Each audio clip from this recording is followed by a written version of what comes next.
یہ لامحالہ بدیہی لازمی امر ہے کہ مساک مدینہ میں اللہ کے رسول اس کو لکھواتے نہ لکھواتے، اللہ رب العزت نے مومنین کے ساتھ کلام حمید میں خطاب کرتے ہوئے اس بات کو بیان کر دیا، یا ایھا الذین آمنوا اطیعوا اللہ و اطیعوا الرسول۔ یہ شک تو مومنوں کے لیے تھی۔ مساک مدینہ میں یہ آپشن یہودیوں کو دی گئی تھی کہ آپ اس ریاست کے فرد ہیں، آپ اگر چاہیں آپ کے مابین کوئی تنازع ہو جائے، آپ اپنی کتاب کے ذریعے فیصلہ کر لیں، اور اگر آپ چاہیں تو رسول اللہ صلی اللہ علیہ وسلم کو فیصل بنا لیں۔ اس آیت کے اندر بھی یہی دو شقیں موجود ہیں۔ پہلی بات مومنین کے لیے ہے کہ اطیعوا اللہ و اطیعوا الرسول و اولی الامر منکم فإن تنازعتم فی شیء فردوہ الی اللہ والرسول۔ یہ بندہ مومن کے لیے بھی اللہ تعالیٰ نے ہمیشہ کے لیے کلیہ بنا دیا۔ اطاعت کس کی ہونی چاہیے؟ اللہ کی۔ اطاعت کس کی ہونی چاہیے؟ رسول اللہ کی۔ اطاعت کس کی ہونی چاہیے؟ اولو الامر کی۔ اولو الامر سے مراد یہاں پہ ہے جس کو اللہ تعالیٰ تمہارا حاکم بنا دے، جسٹس بنا دے، قاضی بنا دے، کسی محکمے کا سربراہ بنا دے، وہ کوڈ آف کنڈکٹ، کوئی ضابطہ اخلاق بنا دے مسلمانوں کے لیے۔ کوئی گورنر بنا ہے، اس نے ضابطہ بنا دیا۔ کوئی چیف جسٹس بنا، اس نے ضابطہ بنا دیا۔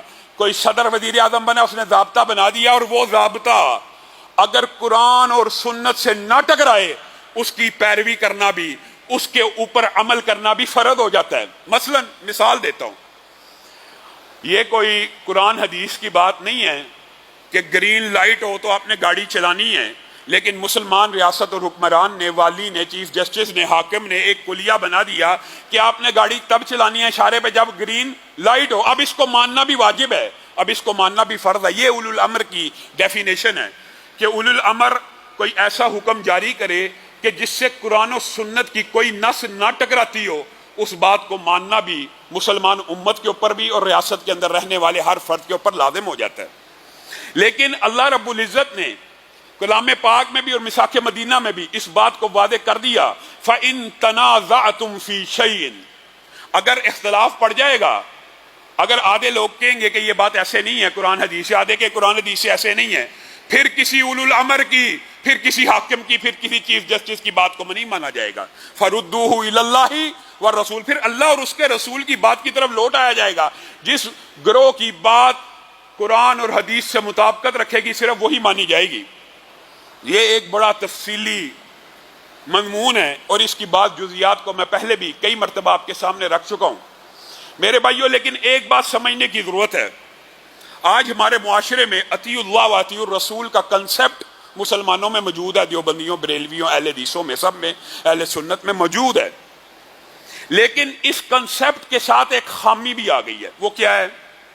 وہ یہ ہے کہ اخلاص نیت، خلوص نیت کے ساتھ کوئی امتی کام کر رہا ہے تو اس کی نیت کو دیکھیں گے، اس کی نیت اگر نیک ہے تو اس عمل کو آپ قبول کر لیں نامہ صاحب۔ میرے بھائیو، یہ وہ بات ہے جس کی یہ ایک جزوی بات ہے جس کو آج سمجھاؤں گا، اور موقع ملا تو آیت کے اگلے ٹکڑے کی طرف بھی جائیں گے۔ اگر اخلاص اور خلوص، اگر نیت کا درست ہونا دین میں حجت ہو یا شرعی دلیل ہو، تو کائنات میں سب سے افضل گروہ نبیوں کے بعد کون سا ہے؟ صحابہ کا۔ تو پھر ان کا اخلاص اور ان کی حسن نیت ہی سب سے بڑی دلیل ہو سکتی ہے۔ لیکن میرے بھائیوں، دلیل اخلاص بھی نہیں ہے۔ آپ نے یہ حدیث تو سنی ہے، انما الاعمال بالنیات، اعمال کا دار و مدار نیتوں پر ہے، لیکن یہ بات پوری طرح قوم کو، معاشرے کو، مسلمانوں کو سمجھائی نہیں گئی۔ حسن نیت سے جو چاہے عمل کر لو قبول ہو جائے گا، یہ بات سمجھنے کی ضرورت ہے۔ اگر حسن نیت سے اعمال کو قبول کرنا اللہ نے ہوتا تو کن کا کرتے؟ صحابہ کا کرتے۔ لیکن حسن نیت کے ساتھ ایک شرط اللہ تعالیٰ نے عائد کی ہے، وہ شرط یہ ہے کہ عمل صالح ہو، عمل صالح ہو، پھر حسن نیت مانی جائے گی۔ اور عمل صالح سے مراد اجماع امت ہے۔ یہاں پہ مراد قرآن پاک کی آیت میں یہ ہے کہ اس کے اوپر مہر نبوت موجود ہو، اس کے اوپر نبی کریم صلی اللہ علیہ وسلم کی اگر مہر نہیں ہے، کوئی بندہ لاکھ اخلاص سے کوئی نیکی کا عمل کر لے، رسول اللہ نے وہ عمل نہیں کیا، وہ عمل قبول نہیں ہے، وہ رد ہے، وہ مردود ہے۔ یہ حدیث بھی ہے کہ جس نے ہمارے دین کے اندر کوئی چیز کا اضافہ کیا تو وہ رد ہے. مثال دے رہا ہوں عام فہم، پہلے ایک مثال دے کے اپنی بات کو آگے بڑھاؤں گا. مغرب کی 3 رکعتیں، ایک بندے کو جوش آیا، اس نے چوتھی رکعت پڑھنا شروع کر دی کہ آج میں نے اللہ کی عبادت کرنی ہے. چوتھی رکعت پڑھ لی اور چوتھی رکعت پڑھ کے سلام پھیر دیا. میں آپ سے پوچھتا ہوں، آپ سارے کسی مدرسے سے فارغ تو نہیں ہیں؟ کیا مغرب کی 3 رکعتوں کی بجائے مغرب کی 4 رکعتیں پڑھنے والا، اس کی یہ چوتھی رکعت قبول ہوگی؟ کیا اس چوتھی رکعت کے پڑھ لینے کی وجہ سے اس کی پچھلی 3 رکعتیں قبول ہوں گی؟ گویا ایسا عمل جس کے اوپر مہر نبوت موجود نہ ہو، جتنی مرضی خلوص نیت سے کر لیا جائے، اگر اس کے اوپر رسول اللہ کی مہر موجود نہیں تو وہ اضافی عمل صرف مردود نہیں ہوتا، بلکہ وہ اصل عمل کو بھی باطل کر دیتا ہے. اور اس کی مثال آپ کے سامنے رکھ دی. چوتھی رکعت پڑھ کے سلام پھیرنے والے کی صرف چوتھی رکعت مردود نہیں ہے، بلکہ پوری کی پوری ساری کی ساری رکعتیں باطل ہو گئی ہیں، کیونکہ اس نے رسول اللہ کے مطابق عمل نہیں کیا. میرے بھائیوں، یہ جو شک ہے اگر مسلمانوں کو سمجھ آ جائے تو یقین مانیے بہت سے اختلافات حل ہو جائیں. آپ نے عمومی طور پہ معاشرے میں یہی بات سنی ہوگی، یار نیت نیک ہے، نیت نیک ہے، کرنے دو. تمہیں کیا قرآن ہی تو پڑھ رہے ہیں؟ تمہیں کیا اکٹھے بیٹھ کے کل 40واں 46 نیکی کا کام ہی تو کر رہے ہیں؟ تمہیں کیا اعتراض ہے؟ نیت صاف ہے. کائنات کے اندر نبیوں کے بعد وہ صحابہ جن کے بارے میں اللہ رب العزت نے قرآن پاک کو تعریفیں کر کر کے بھر دیا اور ہر بندے کو جنتی کا خطاب دے دیا، ان میں سے 3 رسول اللہ صلی اللہ علیہ وسلم کے گھر پہ آئے اور آ کے امہات المومنین سے پوچھنے لگے اللہ کے رسول کی عبادت کیسی ہے؟ امہات المومنین بیان کرنے لگی ایسی ایسی ہے. آپ کے روزے کیسے ہیں؟ ایسے ایسے ہیں. آپ کے روز مرہ کے معمولات کیسے ہیں؟ ایسے ایسے ہیں. تینوں ایک دوسرے کی طرف دیکھنے لگے. گویا ان کو ایسا لگا کہ رسول اللہ صلی اللہ علیہ وسلم کے اعمال شاید اتنے زیادہ نہیں ہیں، اور وہ آپس میں کہنے لگے رسول اللہ تو وہ ہیں کہ جن کے اگلے پچھلے سارے اللہ نے معاف کر دیے ہیں.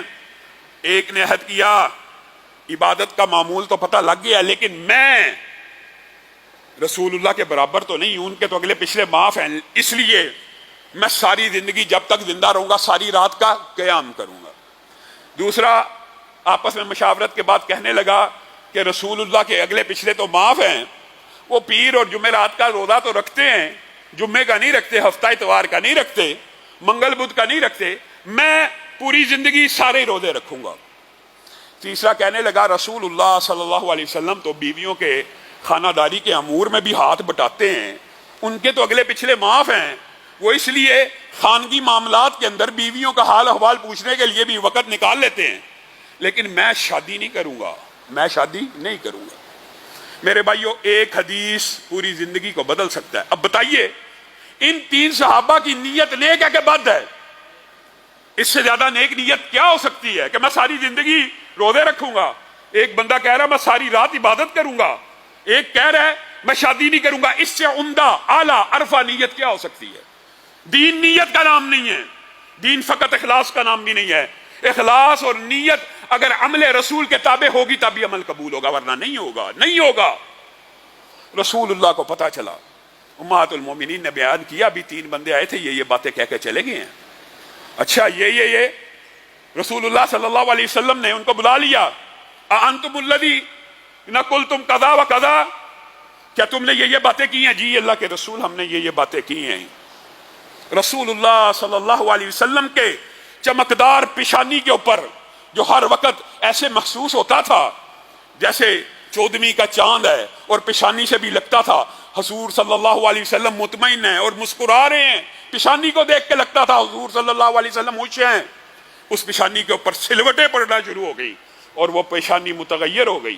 رسول اللہ صلی اللہ علیہ وسلم نے کہا سنو میرے صحابہ، میں تم میں سے سب سے زیادہ اللہ سے ڈرنے والا ہوں، میں تم میں سے سب سے زیادہ متقی ہوں، میں رات کو اٹھتا بھی ہوں اور میں رات کو سوتا بھی ہوں، میں پیر اور جمعرات کا روزہ رکھتا بھی ہوں اور بعد میں کئی دفعہ روزے چھوڑ بھی دیتا ہوں، اور میں نے شادیاں بھی کی ہیں اور میں خانگی معاملات کو بھی چلاتا ہوں، ازواجی زندگی کو بھی بسر کرتا ہوں. اگر بات صرف غصے کے عالم میں پیشانی پہ سلوٹ ڈال کے رسول اللہ یہاں تک کہہ دیتے، بات مکمل تھی۔ لیکن رسول اللہ نے ایک رہنما اصول دیا، آپ نے اس حدیث کے اوپر غور کرنا ہے۔ دو بندوں نے، ابھی نفلی عبادت ہے، دو بندوں نے دین کے کلیات اور جزیات میں سے دو صحابہ نے اضافہ کرنا چاہا۔ ایک نے اپنے پر فرض کر لیا کہ میں ساری رات کھڑا ہی رہوں گا پوری زندگی، اور دوسرے نے کہا میں ہمیشہ روزہ رکھوں گا، یہ دین میں اضافہ تھا۔ اور تیسرے نے دین میں کمی کرنے کی کوشش کی کہ میں شادیاں ہی نہیں کروں گا۔ رسول اللہ صلی اللہ علیہ وسلم کن کو کہہ رہے ہیں؟ مجھے اور آپ کو نہیں، ان خلوص نیت کے پہاڑوں کو، ان عزم و استقلال کی چٹانوں کو جو نیکی اور تقوی کے ساتھ بھرے ہوئے ہیں۔ فمن راغب عن سنتی، فمن راغب عن سنتی فلیس منی، میرے صحابہ میں تم میں سے سب سے زیادہ متقی ہوں، سب سے زیادہ ڈرنے والا ہوں۔ میری ایک بات یاد رکھنا، جس نے میری سنت سے اعراض کیا، سبحان اللہ، اللہ تعالیٰ نے نبی کریم صلی اللہ علیہ وسلم کے ذریعے سے کیسے الفاظ ہم تک پہنچا دیے۔ یہ نہیں کہا کہ جس نے اضافہ کیا، یہ نہیں کہا جس نے کمی کی۔ فمن راغب عن سنتی، جس نے میری سنت سے اعراض کیا، اور اعراض کا مطلب یہاں پہ یہ ہے کوئی آگے نکل گیا، کوئی پیچھے رہ گیا، یا آگے بڑھ گیا یا پیچھے رہ گیا، فلیس منی، اس کا میں محمد صلی اللہ علیہ وسلم کی امت سے کوئی تعلق نہیں ہے۔ آج ہم اخلاص نیت کے اوپر ایمانداری سے بتلائیے، کسی کو تان و تشنیع کرنا مقصود نہیں ہے، اصلاح کرنا مقصود ہے۔ خلوص نیت کے فلسفے سے کیا کچھ نہیں گھڑا گیا دین میں، کیا کچھ نہیں گھڑا گیا دین میں۔